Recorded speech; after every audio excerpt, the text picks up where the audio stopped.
Сенің ақшаң жоқ, ертең кел. Бейтаныс Корей азаматы қазақ әйелінің қолында конвертті тартып алып, артына да қарамай кетіп қалды. 44 жастағы Айнұр көше ортасында қатып қалды. Қалтасында небәрі 7000 вон ғана қалған еді. 3 күннен бері дұрыс тамақ ішпеген. Көзінен жас ыршып кетті. Ақшамды қайтарыңызшы. Ол менің 1 айлық еңбек ақым. Бірақ әлгі адам бұрылып та қарамады. Сол сәтте Айнұр алғаш рет Кореяға келгеніне қатты өкінді.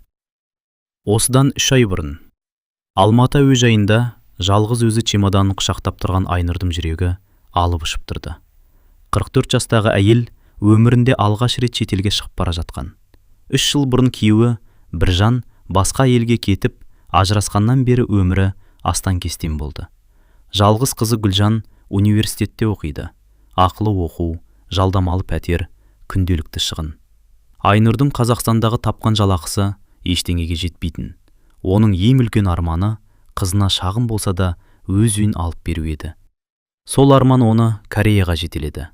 Корей тілін мүлде білмейтін, тек телефонға бірнеше сөзді жазып алған. Аньонхасео, камсахамнида, молляйо. Болғананы осы. Әуежайда қарсы алатын адамдардың арасынан бір қазақ әйел қолын көтерді. Сен Айнұрсың ба? Иә. Мен Майрамын. Осында 5 жылдан бері жұмыс істеймін. Алғашында бәріміз осылай қорқамыз. Жүр.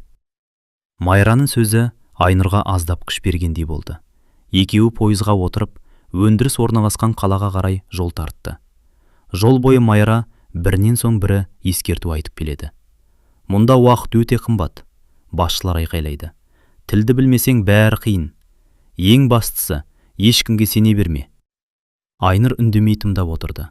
Зауытқа жеткенде жұмысшыларға арналған жатақханаға орналасты. 4 адам бір бөлмеде тұрады екен. Сол бөлмеде Сон Ми есімді Корей әйел де тұратын. Ол қазақ әйеліне жылы жымиып, "Welcome" деп төсегін көрсетті. Айнұр ештеңе түсінбесе де басын изей берді. Келесі күні таңғы сағат 6-да жұмыс басталды. Конвейер тоқтамайды. Қол тоқтаса, айқай естисін. Басшының айтқанын түсінбейді. Жұмысшылар бірдеңе деп айқайлайды. Айнұр олардың айтқанын түсінбей, қайта-қайта қателесе берді. Кешке қарай қолы дірілдеп, аяғы ісіп кетті. Бірақ қызы Гүлжан видео қоңырау шалғанда ештеңе болмағандай күліп сөйлесті. Анашым, бәрі жақсы ма? Иә қызым, мұнда бәрі жақсы екен. Уайымдама. Телефонды қойған соң ғана жастығын құшақтап ұзақ жылады. Ол қызының алдындағы әлсіздігін көрсеткісі келмейтін. 1 аптадан кейін алғашқы жалақысын алатын күн келді. Бірақ дәл сол күні оны бұрын көрмеген бір корей ер адам шақырып алып, "Сенің ақшаңды мен берем, жүр", деді. Тілді білмеген Айнұр соңынан еріп кетті. Бұл шешім оның Кореядағы ең үлкен сынағының бастамасы болатынын ол әлі білмейтін. Айнұр әлгі корей ер адамның соңынан еріп, зауыттың артқы есігіне шықты. Көшеде көлік күтіп тұр екен. "Жүр, ақша офис жақта", деді ол қолмен ымдап. Айнұр ішінен секем алды, бірақ корей тілін білмеген соң не деп жауап берерін түсінбеді. Майра қайда?" деді сасқалақтап. Ер адам қабағын түйіп, "Майра жоқ, сен жүр", деді. Айнұр бір қадам артқа шегінді. Сол кезде ер адам оның құжат салған сөмкесіне қарап қойды. Айнұр сөмкесін кеудесіне қысып алды. Ол алғаш рет Кореяда жалғыз әйел екенін, ешкімге сенуге болмайтынын анық сезінді. Кенет артынан таныс дауыс шықты. "Айнұр, тоқта!" Бұл Майра еді. Майра жүгіріп келіп, әлгі ер адамға корейше қатты сөйлей бастады. Екеуі біраз дауласты. Айнұр ештеңе түсінбеді. Тек әлгі ер адамның ашуланып, көлікке отырып кеткенін көрді. "Ол кім?" деді Айнұр дірілдеп. Майра ауыр күрсінді. Ол Бауыржан арқылы келгендерге жұмыс тауып беретін делдалдардың бірі. Бірақ таза адам емес. Көбір адамның ақшасын ұстап қалады. Айнұрдың жүрегі зу ете түсті. "Сонда менің жалақым ше?" Майра үндемей қалды. Сол үнсіздік Айнұрдың ішін өртеп жіберді. 1 ай бойы белі бүгіліп, қолы тілініп, аяғы ісіп істеген жұмысының ақшасын біреудің алып қоюы оған ауыр тиді. "Мен қызым үшін келдім ғой", деді ол көз жасын тыя алмай. "Менің үй аламын деген арманым бар еді." Майра оның иығынан қақты. "Жылама, Мұнда жылаған адамға ешкім көмектеспейді. Мықты бол. Ақшанды қайтарып алуға тырысамыз. Сол түні Айнұр ұйықтай алмады. Бөлмедегі қыздар шаршап ұйықтап жатқанда, ол телефондағы қызының суретіне қарап отырды. Гүлжан күлімдеп түскен сурет. Қызым, сен үшін шыдаймын. Сен үшін бәріне төземін, деді ішінен. Келесі күні Майра оны басқа зауытқа апарды. Бұл жолы жұмыс ауырлау еді. Қолғаппен темір бөлшектерді сұрыптайды. Иіс қатты, шу көп. Басшының аты Сон Ми екен.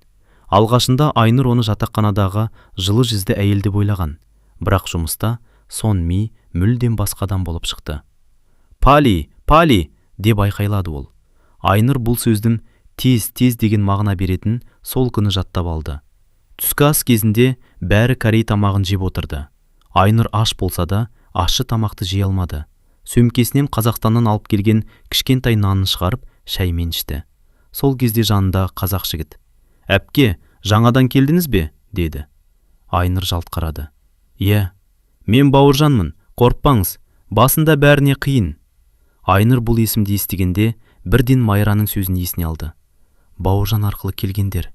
Ол жігітке күдікпен қарады. Сіз делдалсыз ба? Бауыржан жымиып қойды.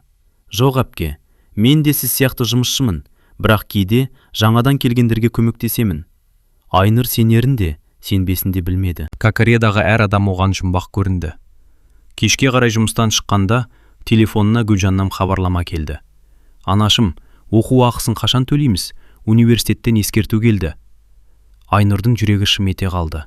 Қолында ақша жоқ. Ал қызы Қазақстанда оның көмегін күтіп отыр. Ол жауап жазуға ұзақ ойланып отырды. Қызым, уайымдама, жақында жіберем. Осы өтірік сөзді жазғанда қолы дірілдеп кетті. Сол күні Айнұр алғаш рет өзіне сұрақ қойды. Мен бұл жаққа бекер келдім бе? Бірақ таң атқанда ол қайтадан жұмысқа тұрды. Себебі артында жалғыз қызы, алдында орындалмаған арманы бар еді. Таңғы сағат 5-те жатақханадағы қоңырау шырылдады. Айнұр көзін әрең ашты. Кеше түнде қызы Гүлжанның хабарламасын қайта-қайта оқып шыққандықтан дұрыс ұйықтай алмады. Бүгін қолының ауырғанына да қарамай жұмысқа шығу керек. Жуынатын бөлмеде айнаға қарағанда өзін әрең таныды. Беті қуарып кеткен, көзінің асты көгерген. 3 ай шыдаймын, сосын жеңілдеп кетеді деп өзін жұбатты. Бірақ бұл 3 айдың қандай сынақтарға толы боларын ол әлі білмейтін. Зауытта жұмыс қызып жатты, конвейер тоқтамайды. Сон Ми бұрынғыдай «Пали, Пали!» деп бәріне айқайлап жүр. Айнұр бүгін аздап үйренгендей болды. Енді жұмысты бұрынғыдай жиі шатастырмайтын. Түскі үзілісте Бауыржан оның қасына келді. Әпке, көңіл күйіңіз жоқ қой. Айнұр үндемеді. Майра бәрін айтты, ақшаңызды алып кеткен адам туралы. Айнұр басын көтерді. Сонда қайтарып алуға бола ма? Болады, бірақ дәлел керек. Қандай дәлел? Ақша алған туралы қағаз бар ма? Айнұр үнсіз қалды. Ешқандай қағаз жоқ, ешқандай келісім жоқ. Тілді білмеген соң, кім не десе соған сене берген. Бауыржан күрсінді. Әпке, мұнда қол қоймай ештеңе істемеу керек еді. Бұл сөз Айнұрдың жанын ауыртты. Өзін кінәлі сезінді. Кешке қарай Майра жұмыстан кейін оны жақын жердегі шағын қазақ кафесіне ертіп барды. Кафеде Қазақстаннан келген бірнеше жұмысшы отыр екен. Бәрінің әңгімесі бір. Бірі үйге ақша жинап жүр, бірі қарызын жауып жатыр, бірі бала шағасын оқытып жүр. Сол жерде отырған 50 жастағы қазақ әйелі. Мен мұнда 5 жылмын деді. Сонда үй алдыңыз ба? Деп сұрады Айнұр. Әйел мұңайып күлді. Жоқ. Неге? Бір ұлым ауырып қалды. Бүкіл жинаған ақшам емге кетті. Айнұр үнсіз қалды. Өмір ешкімді аямайды екен. Келесі күні күтпеген жағдай болды. Түске таман Айнұрды кеңсеге шақырды. Іші қорқынышқа толды. Тағы бір мәселе шықты ма екен деп ойлады. Кеңседе кеше ақша алып кеткен әлгі корей ер адам отыр екен. Оны көргенде Айнұрдың жүрегі дүрсілдеп кетті. Ер адам жымиып қарсы алды. Қасында аудармашы отыр екен. Ол сенен кешірім сұрайды, деді аудармашы. Айнұр таңырқап қалды. Неге? Ақшаңды алып қойған үшін. Айнұрдың көзі жайнап кетті. Ақшамды қайтара ма? Ер адам басын изеді. Сосын үстелдің үстіне бір қағаз қойды. Мынаған қол қой. Айнұр қағазға үңілді. Бәрі корей тілінде жазылған. Бір сөзінде түсінбейді. Не жазылған?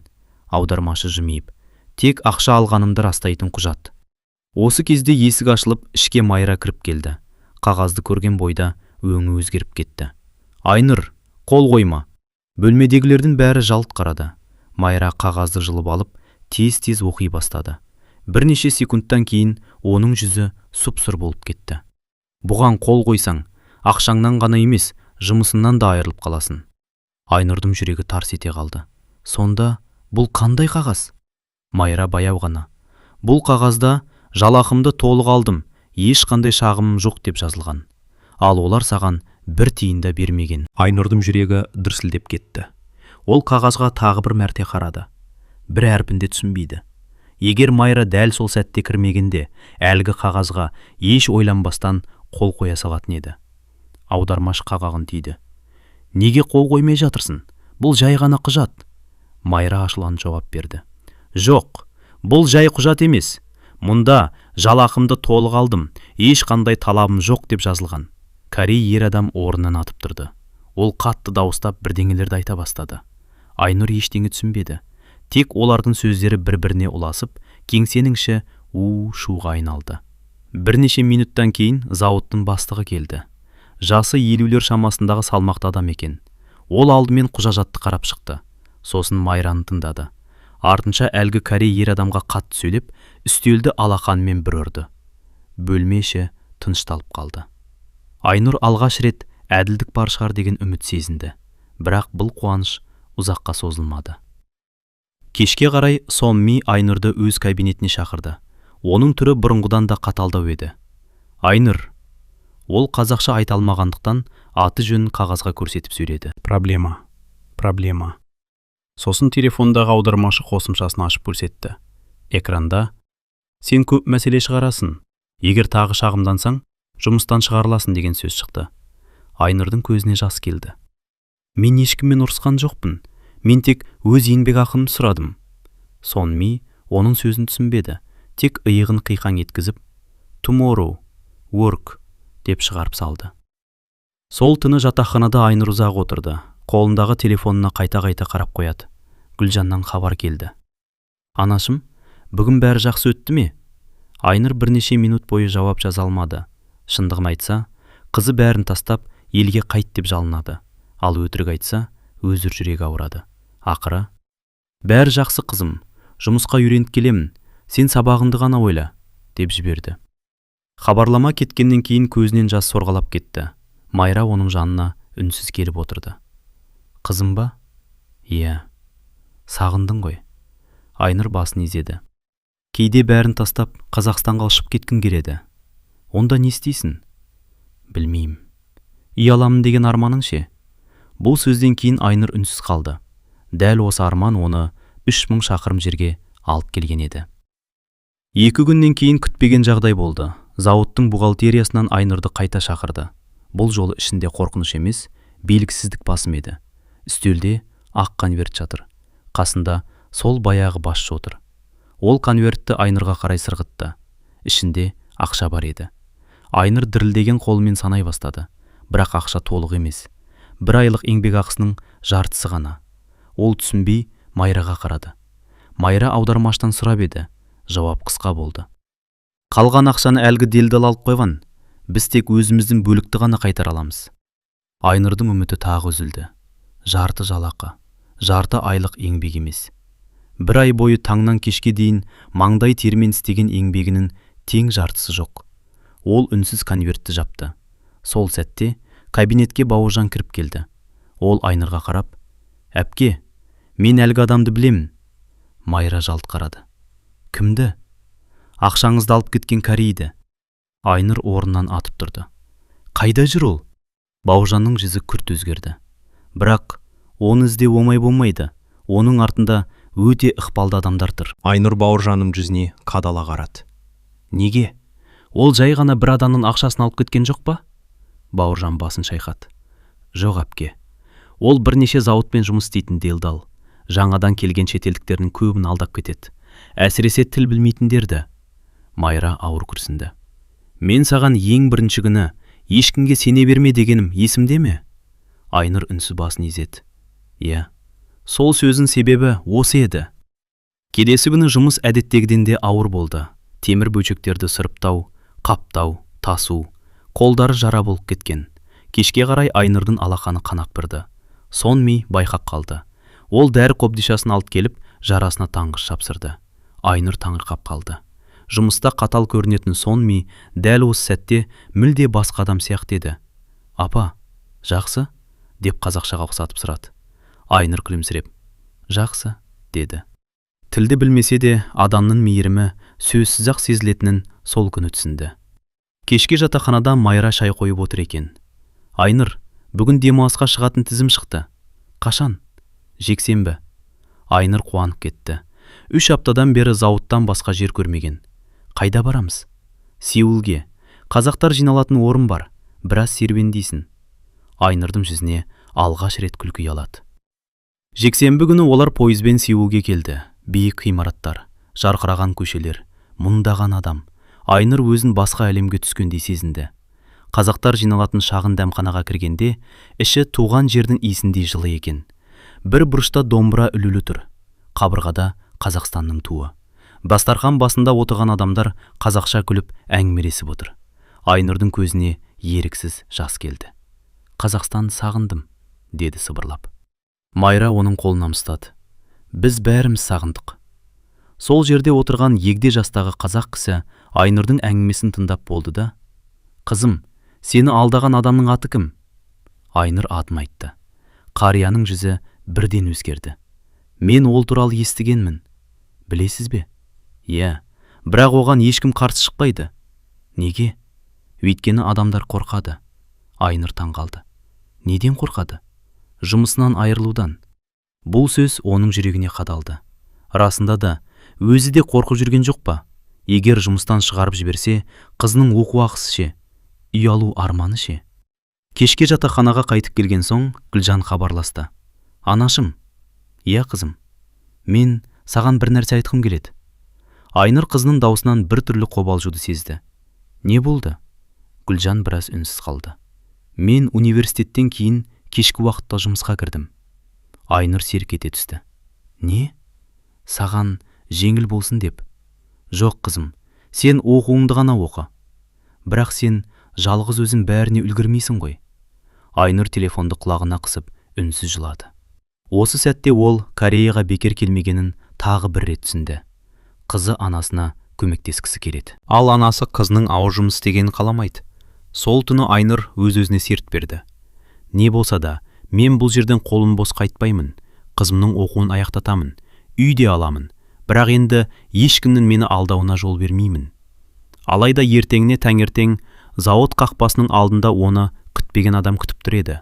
Қара костюм киген сол баяғы корей ер адам Айнырды көрген бойда күлімсіреп, «Сөйлесуіміз керек», деді. Айныр әлгі корей ер адамды көргенде жүрегі зу ете қалды. Ол бұрылып кетпек болды. Бірақ ер адам алдынан шығып тоқтатты. «1 минут». Айныр оның сөзін түсінбесе де, түрінен сөйлескісі келіп тұрғанын аңғарды. Дәл сол сәтте Бауыржан да зауытқа келе жатқан. Ол жағдайды байқап қалып, бірден жандарына жетті. «Не болып жатыр?» Корей ер адам Бауыржанға бірдеңе деді. Бауыржан үнсіз тыңдап тұрды.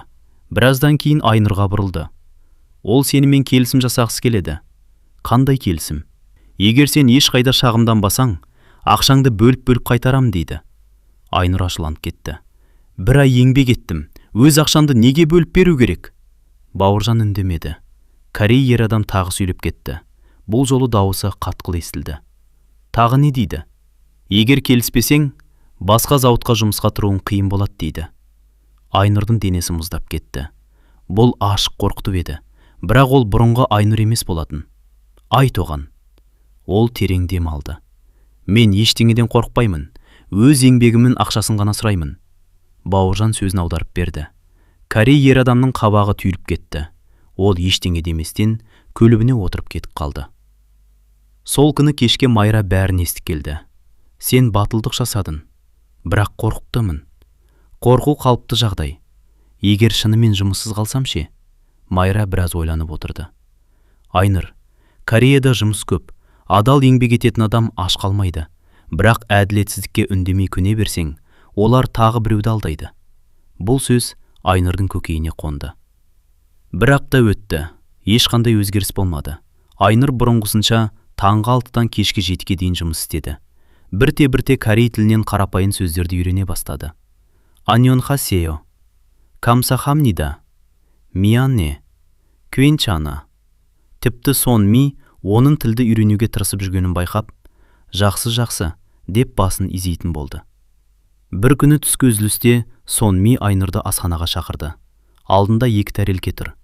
Бірінде өте ащы кеспе, екіншісінде күріш пен тауық еті. Сон Ми күрішті Айнұрдың алдына қойып, "Қазақ, no spicy." "Жоқ", деп күліп жіберді. Айнұр да еріксіз күліп жіберді. Сол күннен бастап екеуінің арасы жылы бола бастады. Кешке қарай Гүлжан тағы хабарласты. "Анашым, бүгін қуанышты жаңалығым бар. Айта ғой қызым, мен емтиханнан ең жоғары баға алдым." Айнұрдың жүзі бал-бұл жайнап кетті. "Жарайсың, айналайын. Бұл сенің еңбегіңнің арқасы." Телефонды қойған соң, Айнұр алғаш рет Кореяға келгеніне өкінбеді. Шаршағаны, жылағаны, алданып қалғаны, бәрі қызының болашағы үшін еді. Бірнеше күннен кейін зауытқа Қазақстаннан жаңа жұмысшылар келді. Олардың ішінде 40 жас шамасындағы әйел де бар екен. Ол ештеңе түсінбей, жан-жағына абыржып қарап тұрды. Бұл көрініс Айнұрға өзінің алғаш келген күнін есіне салды. Әйелдің қасына барып, "Қазақстаннансыз ба?" "Иә, менің атым Гүлжан." Айнұр күліп жіберді. "Қызымның да аты Гүлжан." Жаңа келген әйелдің көзіне жас үйірілді. "Мен өте қорқып тұрмын." Айнұр оның қолынан ұстап, "Қорықпаңыз, мен де дәл осылай келгенмін. Ең бастысы, ешкімге сене бермеңіз. Ешқандай қағазға түсінбей, қол қоймаңыз." Әйел басын изеді. Дәл осы сәтте Айнұр өз бойындағы үлкен өзгерісті сезді. Кеше ғана өзі көмекке мұқтаж жан еді, ал бүгін басқа адамдарға жол көрсетіп жүрген адамға айналған. Бірақ сол күні кешке Бауыржан оған күтпеген жаңалық айтты. "Айнұр, иә, мен сенің ақшаңды алып кеткен адамның үстінен бұрын да бірнеше адам шағым түсіргенін білдім. Сонда неге ол әлі бостандықта жүр?" Бауыржан ауыр күрсінді. "Себебі, олардың ешқайсысы істі соңына дейін жеткізе алмаған. Бірақ сенің қолында енді бұрын болмаған бір дәлел бар." Айнұр таңырқап Бауыржанға қарады. "Қандай дәлел?" Бауыржан телефонын шығарып, бейнежазбаны ашты. Экранда сол күні кеңседе болған оқиға анық көрініп тұр екен. Әлгі корей ер адам Айнұрдың алдына құжат қойып жатыр. Майра жүгіріп кіріп, "Қол қойма!" деп айқайлаған сәті де жазылып қалыпты. Айнұр таңғалып кетті. Мұны кім түсірген? Кеңседе жұмыс істейтін бір жігіт. Ол бәрін көрген. Кейін маған жіберді. Сен сияқты адамдардың алданып жүргеніне оның да жаны ашиды екен. Айнұрдың үміті қайта жанды. "Сонда енді ақшамды қайтара аламын ба?" Бауыржан асықпай жауап берді. "Бірден емес, бірақ енді сенің сөзіңе дәлел бар." 2 күннен кейін Майра, Бауыржан және Айнұр еңбек құқығымен айналысатын кеңес беру орталығына барды. Оларды жасы үлкен корей заңгер әйел қарсы алды. Аты Ким ханым. Ол бейнежазбаны бірнеше рет қарап шықты. Сосын аудармашы арқылы: "Бұл өте маңызды дәлел екен. Егер бәрі рас болса, сенің еңбек ақыңды қайтаруға мүмкіндік бар." Айнұр қуанып кетті, бірақ заңгер сөзін жалғастырды. Алайда сот процесі бірнеше айға созылуы мүмкін. Айнұр ойланып қалды. 3 айдан кейін Қазақстанға қайтуды жоспарлап жүрген. Егер сот ұзаққа созылса, не істейді? Сол кеште Гүлжан қоңырау шалды. "Анашым, шаршап жүрген жоқсың ба?" Айнұр қызына бәрін айтып бергісі келді, бірақ тағы да үндемеді. "Жоқ қызым, бәрі жақсы." Гүлжан да біраз үнсіз отырды. "Анашым, иә, мен сені күнде сағынамын." Бұл сөз Айнұрдың жүрегін шым еткізді. "Мен де сені сағындым қызым." Кейде үйге кіргенде үнсіздік қорқытады. Айнұр көз жасын әрең ұстап қалды. "Аз қалды қызым, сабыр ет. Мен міндетті түрде үйге ораламын." Уақыт өте берді. Айнұр жұмыста бұрынғыдан да жақсы еңбек етті. Тіпті Сон Ми оны басқа жұмысшыларға үлгі етіп көрсететін болды. Бір күні Сон Ми оған шағын қошырап сыйлады. Ішінде жаңа жұмыс қолғаптары мен тізеге арналған жұмсақ қорғаныш бар екен. "Айнұр, жақсы жұмыс", деді күлімсіреп. Айнұр алғысын айтып басын иді. Ол алғаш келгендегі қорқыныштың орнын сенімділік басып келе жатқанын сезді. 1 айдан кейін бухгалтериядан тағы шақырту келді. Бұл жолы кабинетте зауыт директоры, заңгер және әлгі делдал отыр екен.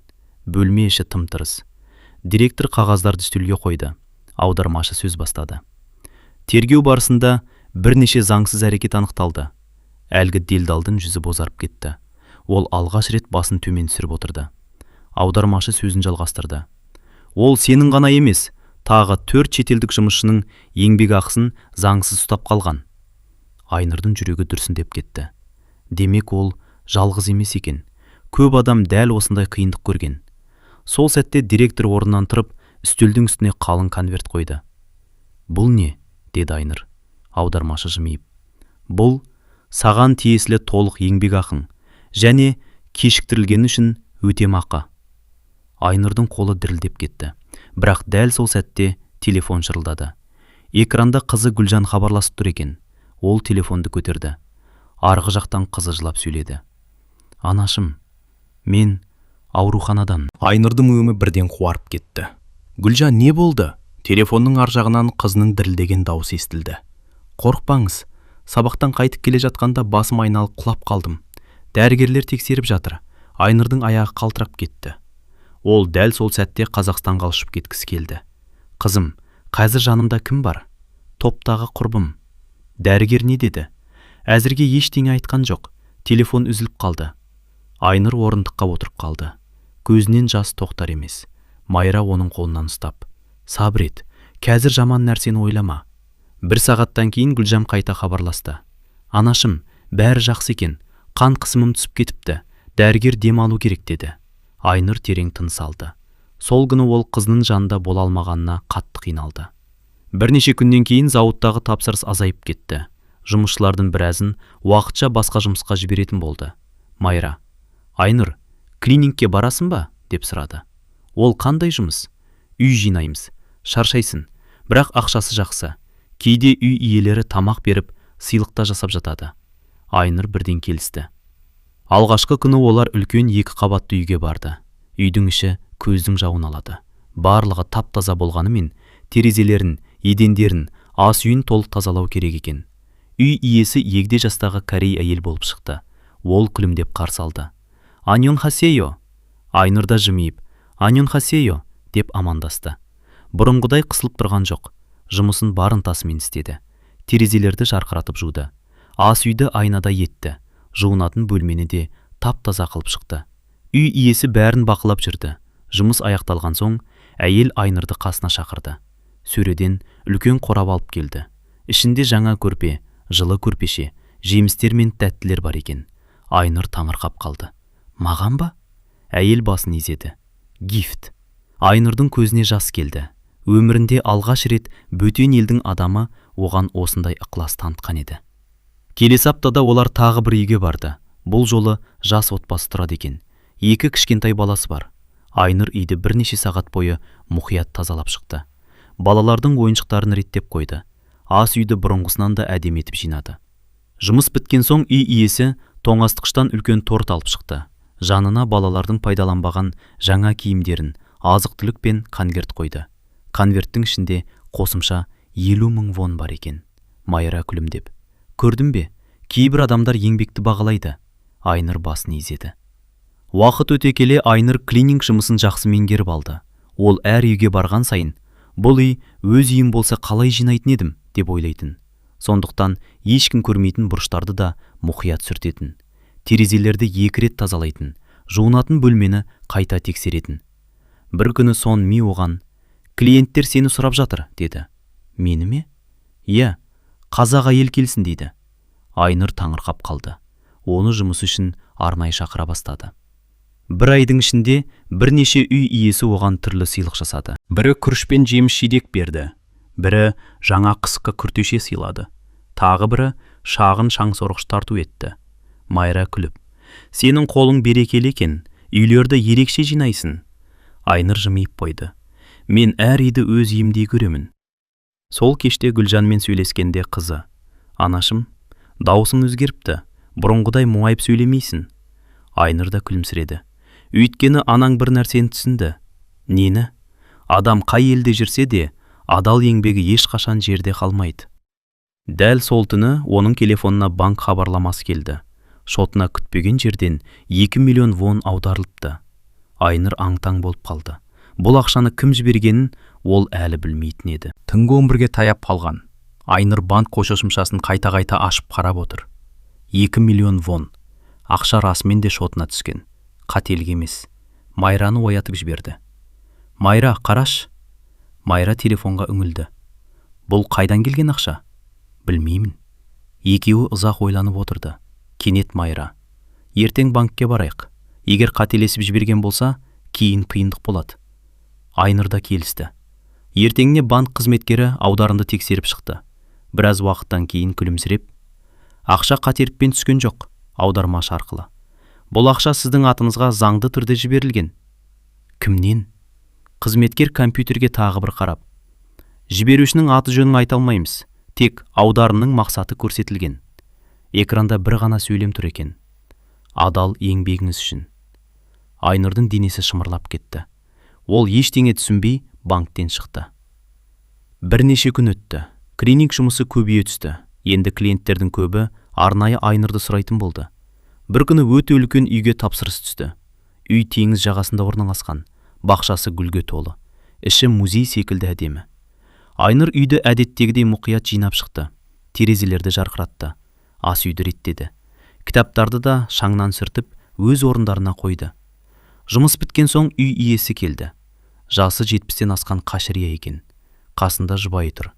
Екеуі ұзақ уақыт үнсіз үйдің ішін аралап шықты. Сосын қария Айнырдың жанына келді. Аудармашы телефон арқылы: әйелім екеуміз сенің жұмысыңа риза болдық. Қария үстел үстіне үлкен конверт қойды. Бұл не? Саған. Айныр ашып қараса, ішінде тағы да қосымша ақша бар. Жоқ, алмаймын. Қария жымиып басын шайқады. Бұл жалақы емес, бұл сыйлық. Сосын әйел 89 елі шкафтан жаңа қысқы пальто, жылы аяқ киім және азық-түлік толы бірнеше қап алып шықты. Айныр не айтарын білмей қалды. Өзіне туған ата-анасындай қамқор болып тұрғандай әсер алды. Көзінен еріксіз жас шықты. Камсахамнида. Ол осы сөзді шын жүрегімен айтты. Үйден шыққан соң Майра күліп: сенің бағың ашылып келеді. Менің бағым емес. Онда не? Адамдардың мейірімі. Уақыт өте келе Айныр тапқан ақшасының бір тиынын да босқа жұмсамады. Әр ай сайын Қазақстанға ақша жіберіп отырды. Гүлжан оқуын үздік бағамен жалғастырды. Бір күні қызы қуанып хабарласты: анашым. Иә қызым, біздің үйдің қасындағы жаңа тұрғын үйден пәтерлер сатылып жатыр екен. Айнырдың жүрегі дүрсілдеп кетті. Бұл оның 3 жылдан бергі арман еді.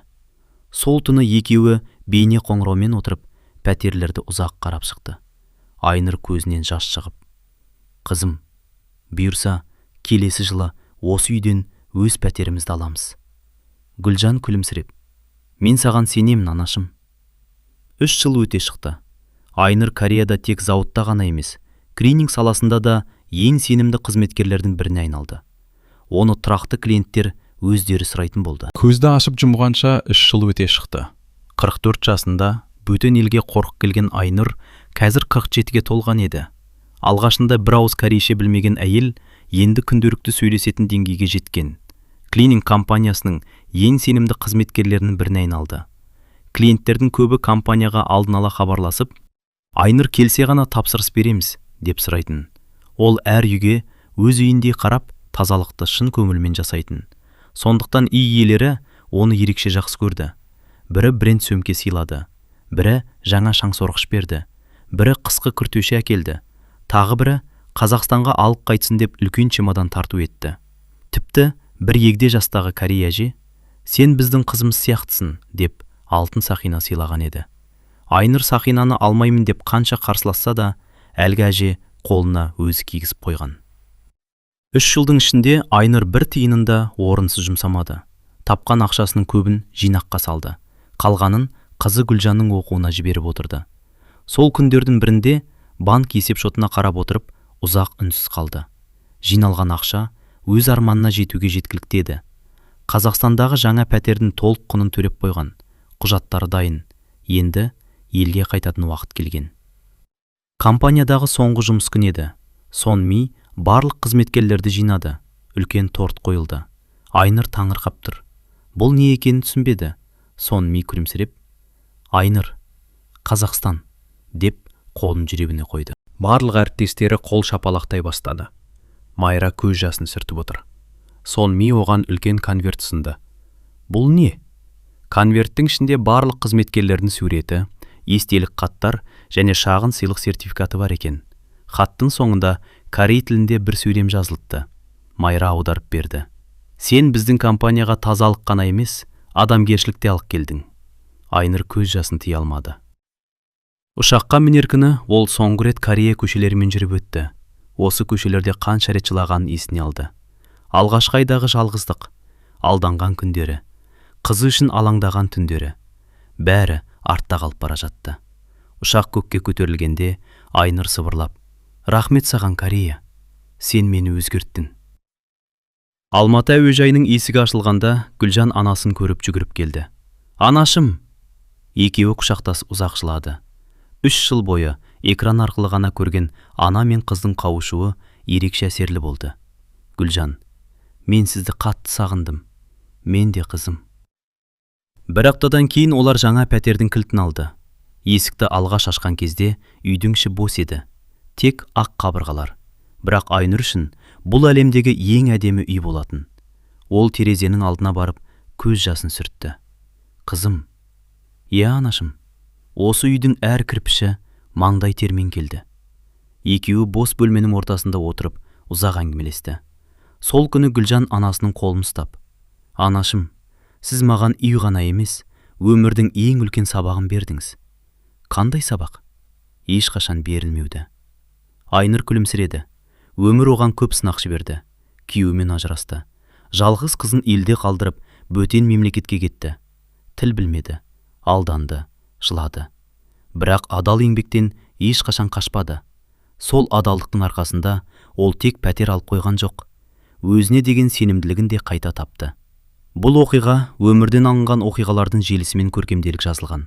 Кейіпкерлердің есімдері өзгертілген. Егер әңгіме ұнаса, арнамызға тіркеліп, лайк басып пікір қалдыруды ұмытпаңыздар.